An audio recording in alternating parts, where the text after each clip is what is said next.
Hey guys, welcome to City Church Online. My name is Drake, and I am so glad that you're tuning in and joining us today. Hey, listen, if you are a first-time guest with us today, I want you to take a moment, fill out that digital connection card on the platform that you're watching from, and we would love to donate $5 in your honor to a feeding center that we already support in the Philippines, just for you showing up and filling that out. And listen, we're not going to mess with your information. There's even a button in there that says, hey, I don't want to be contacted. Thanks, but no thanks. But we would love to know that you tuned in and donate that money in your honor just for showing up. And listen, if you're tuning in, make sure you're using that chat bar on the side just to interact and be a part of community as we do this thing together. So excited for the conversation today. We are a week away from celebrating Easter, and today's conversation, I believe, is going to be super helpful for where we are right now, even in the middle of the coronavirus lockdown. So here's my question for you. How many of you feel like influencers today? I'm talking right now in the middle of lockdown. How many of you feel like you're influential?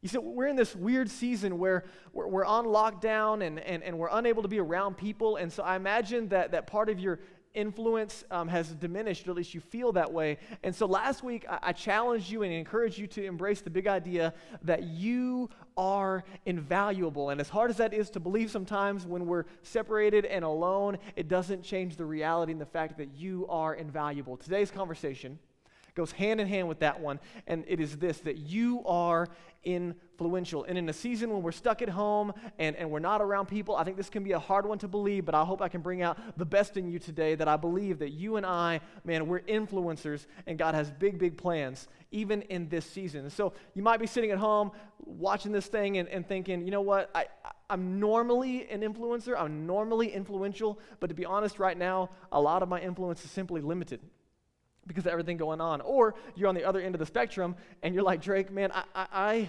struggle to feel like I'm influential on a good day, much less in the middle of isolation and lockdown. And so no matter where you find yourself on the spectrum, my goal today is to help you see yourself as God sees you. And more specifically, to see the opportunities around you in this unique season that God plans to use you in.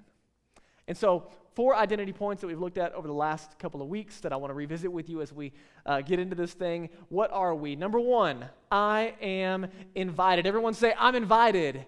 I'm invited into God's family. Number 2, I am invested. Everyone say, I'm invested. Just checking. You got it? Okay, good. I'm invested in God's mission. Number 3, I'm invaluable. Everyone say, I'm invaluable. Everyone is a gift. Everyone is gifted, and the thing we're parking on today is I am influential. Everyone say, I'm influential. Man, you are so influential you don't even know. Now, here's the big idea. If you're taking notes, man, you got to get this in your heart. You got to get this in your mind so that we remember the power and the impact of what God could do in and through us in this season. And it's this: you have no idea how one conversation, one word of encouragement, or one expression of love might change someone's life. You have no idea how one word, one moment, one generous expression of love in the life of someone else could change everything for them.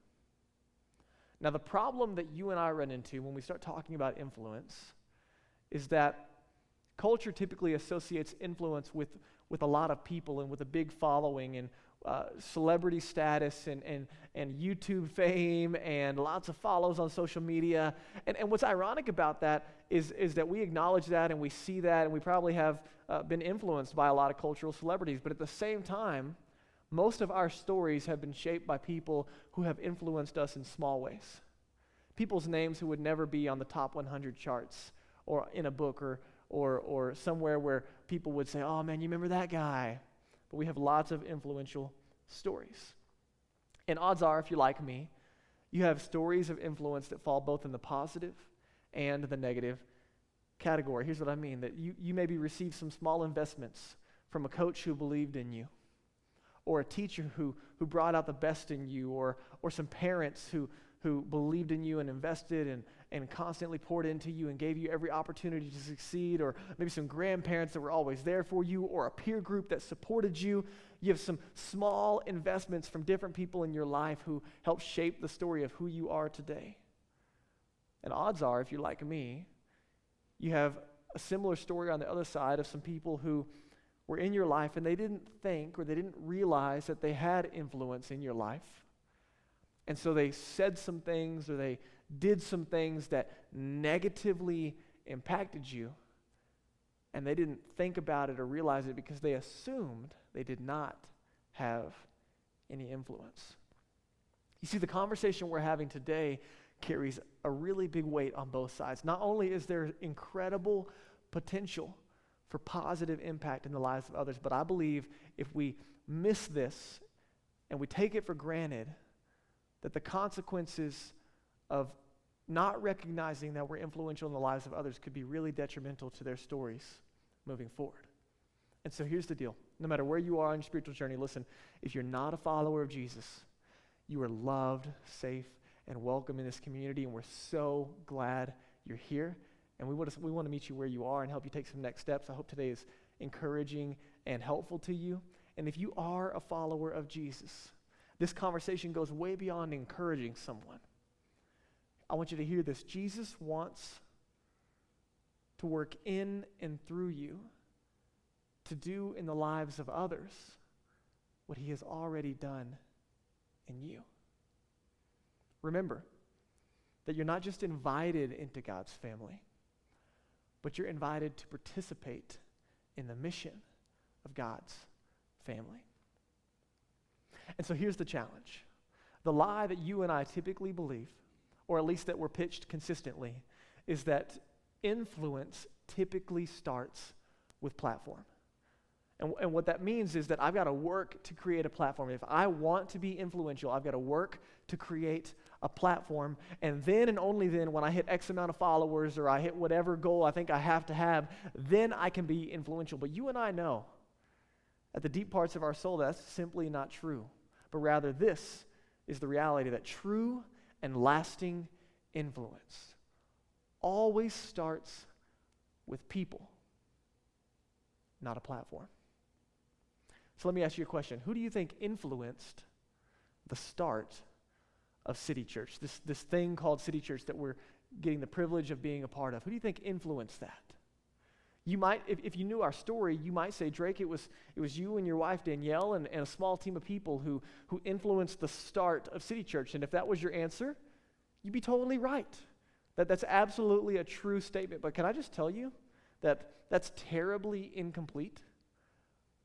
And if I had the time, I've got thousands of stories and people and moments that God has used in my life to influence the birth and the start and the existence of what we get to experience as City Church today. And I don't have time to go through all of that, but I want to just rewind really fast so you can see the power of influence. All the way back to when I was 15 years old. I wasn't a follower of Jesus. I didn't grow up in church. I didn't care about church. I wasn't looking for it. In fact, it was really boring and I wanted nothing to do with it. And I found myself dating this new girl. Her name was Danielle. Apparently I have a thing for Danielles. And I was dating this girl, and her dad, I don't even remember his name.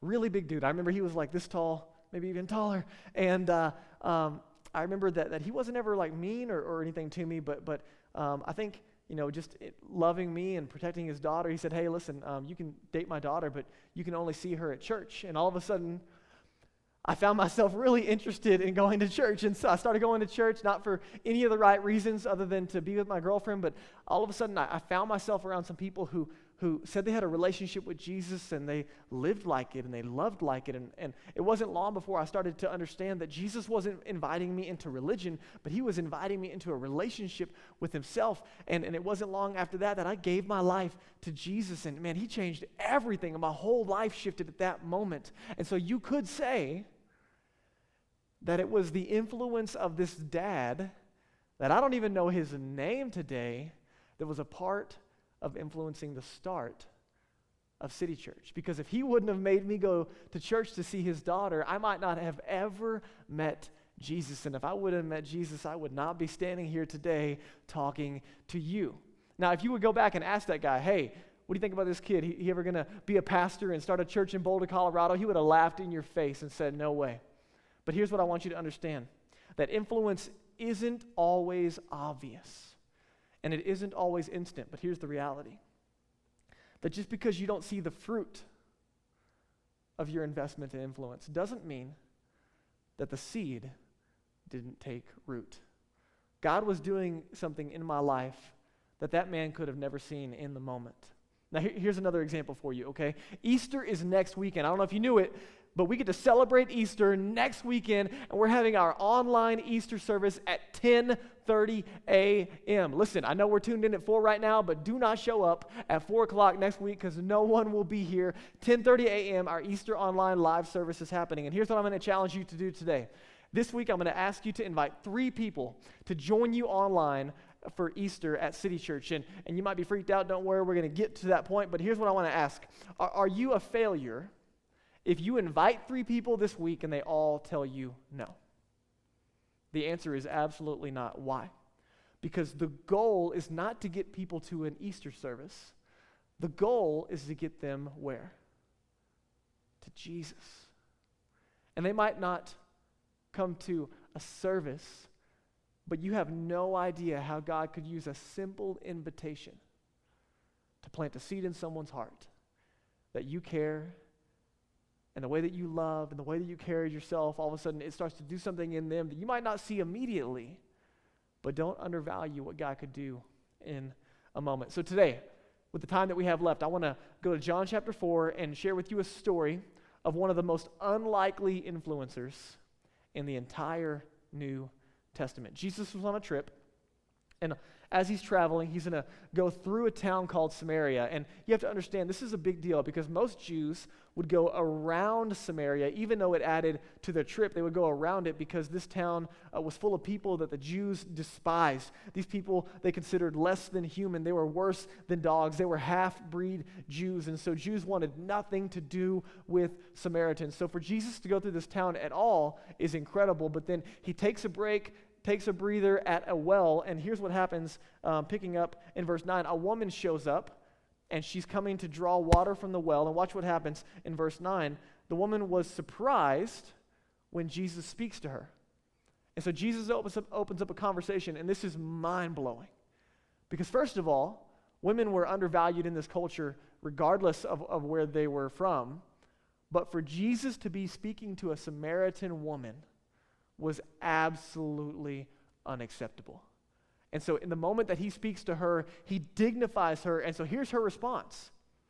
The woman was surprised because no one would ever talk to her, for Jews refused to have anything to do with Samaritans. She said to Jesus, "You're a Jew, and I'm a Samaritan woman. Why are you asking me for a drink?" So Jesus asked her for some water, and in verse 10, Jesus replies to her. He says, "If you only knew the gift God has for you and who you are speaking to, you would ask me, and I would give you living water." In verse 11, she responds, "But sir, you don't have a rope or a bucket." She's not quite picking up what Jesus is laying down. And she said, "This well is very deep. Where are you going to get this living water?" Watch what Jesus says in verse 13. Jesus replied to her, "Anyone who drinks from this water," he's talking about the well, "will soon be thirsty again. But those who drink the water I will give will never be thirsty again. It becomes a fresh, bubbling spring within them, giving them eternal life." And in verse 15, the woman responds, "Please, sir, give me this water. Then I'll never be thirsty again, and I won't have to come back here with my bucket to get water." She hasn't quite figured out what Jesus is saying yet, but she's still pumped about the invitation. And then in verse 16, Jesus responds to her. He said, "Hey, why don't you go and get your husband?" And she says, I don't have a husband." And Jesus said, "You're right. You don't have a husband, for you've had 5 husbands, and you aren't even married to the man that you're living with now." And I love her response to this in verse 19. She says, "Sir, you must be a prophet.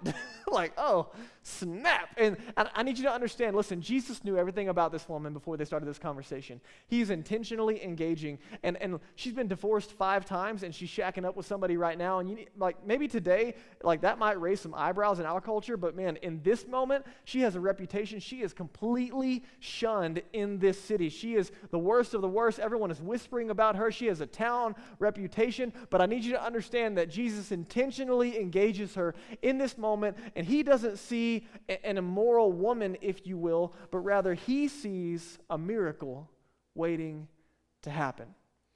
And in the back of her mind, she's thinking, man, why would a Jewish man speak to me, and how is it that he knows everything about me? In verse 28, watch what happens. The woman leaves her water jar beside the well, and she runs back to the village, and she tells everyone, come and see a man who told me everything I ever did. Now remember her reputation. No one would have listened to her. She has no social status. But she says, could this possibly be the Messiah? They had heard about God sending this Messiah to save us and bring us back into relationship with God. In verse 30, watch what happens. So the people came streaming from the village to see him. Here's the point. No matter what your story looks like today, no matter how good or bad you think you are, Jesus can use you in someone else's life. Man, this broken, messed up, immoral woman in the moment who's had really difficult relationships, clearly, she immediately, because of Jesus, becomes an influencer.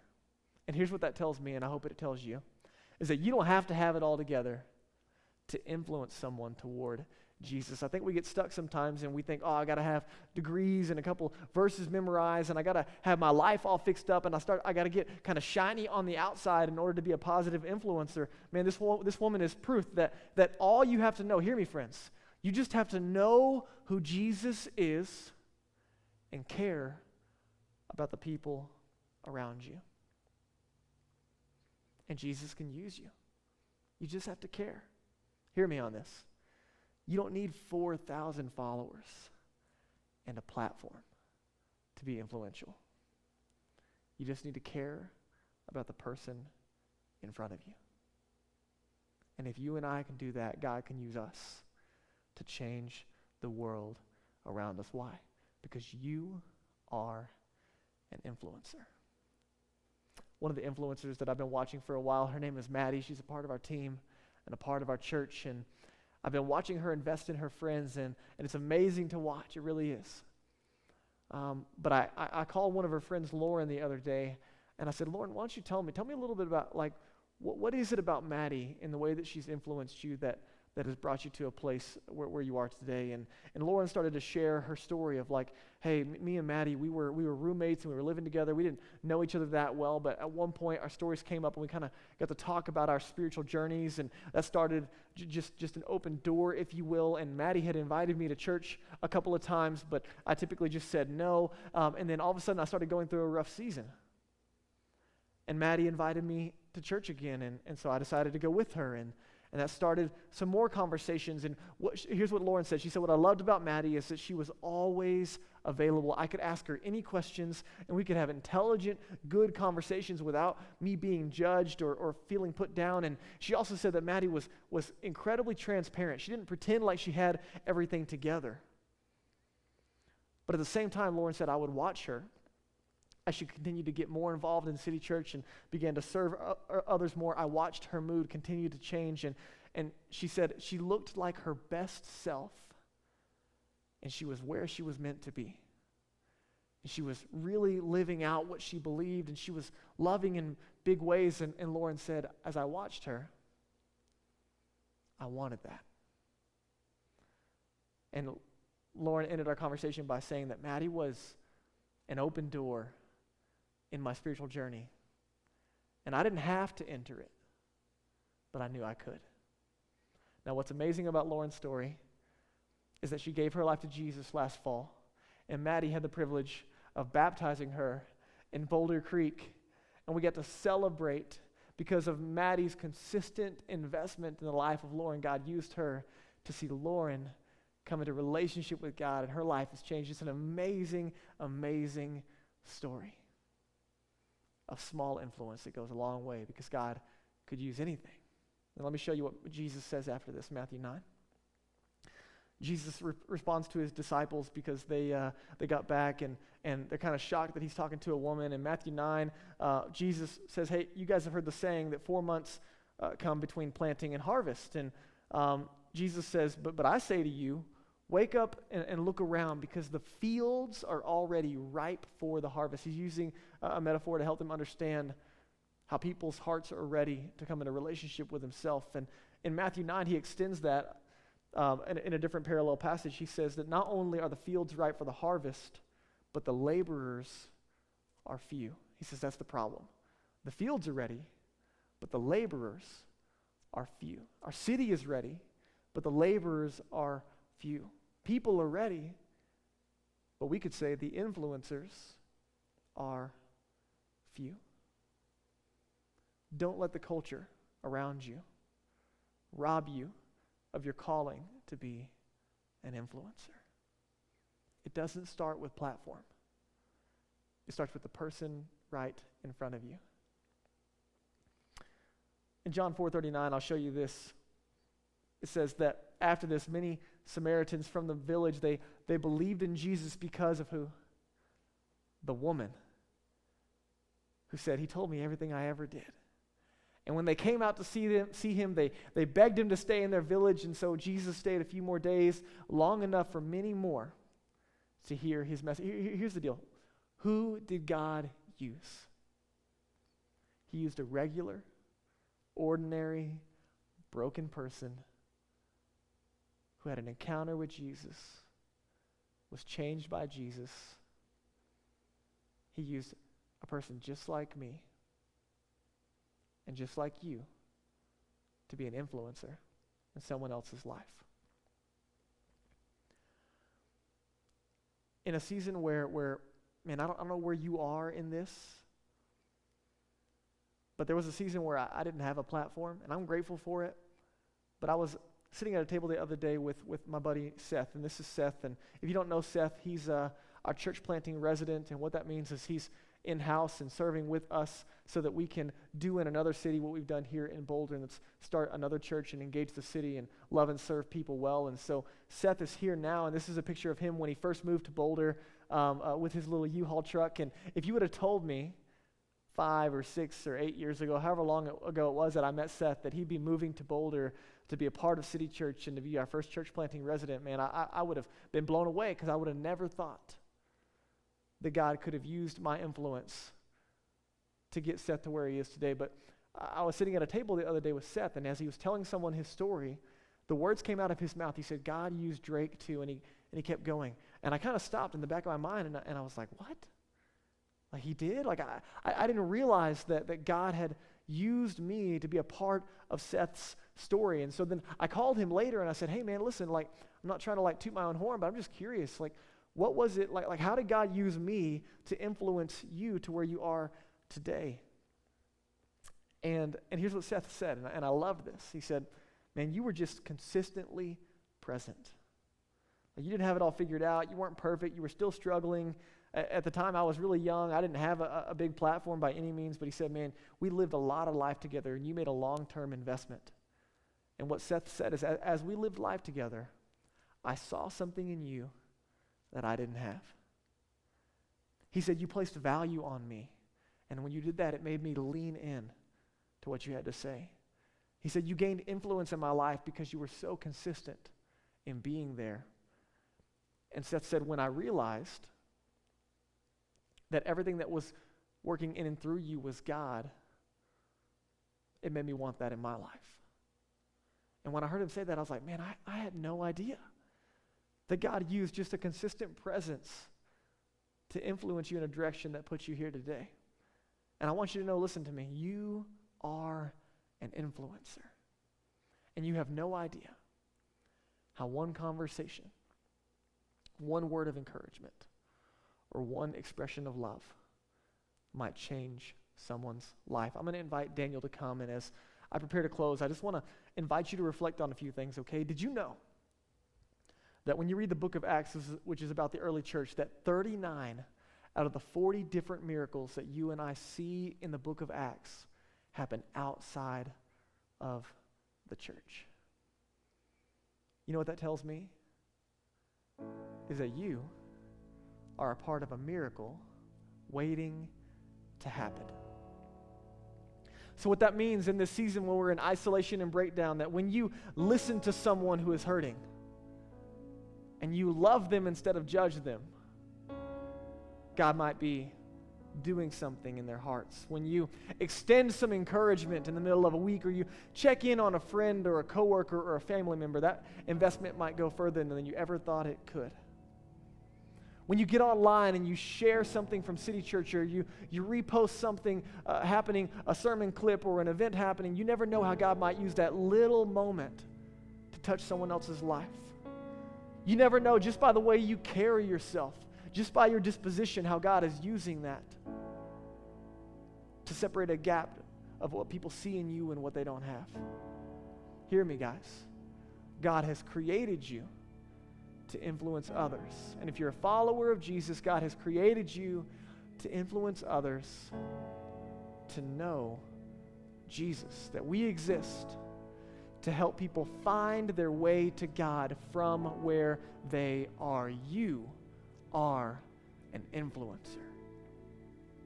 And so maybe you're a Jesus follower as we've been having this conversation, and maybe you're in the moment like me and you're like, man, I don't want to waste this time, and I don't want to waste this season. I want to be more influential. Can I challenge you? I've got a couple of things I want to challenge you with this week. The first one is this. Starting tomorrow, on Monday, I want to invite you into a 5-day fast. Now, fasting is very simply giving up what we love for what we love even more. And the purpose is to give up those things so we can focus more time and energy and prayer and engagement in what God is doing right in front of us. And so you can pick your fast. You could fast from media. You could fast from screen time. You could pick a meal in the middle of the day. You could fast from coffee. You could fast from whatever you want, as long as it's a challenge, okay? If you don't like broccoli, don't fast from broccoli. That doesn't count. But you pick your fast over the next 5 days. And during that fast, here's what I'm going to ask you to do. I want you to personally, you and me together, we're going to do it together, personally invite 3 people this week to join you online at City Church for Easter. In addition to that invitation, man, I want you to go on Facebook. I want you to grab the event for Easter online. I want you to click that you're going. And I want you to use that tab so you can invite people and share it so people can see it. I want you to go on Instagram and like the post about Easter and share it to your story. Leverage everything in front of you, because you have no idea what one post, one text, one word of encouragement, one invitation might do in the life of someone else.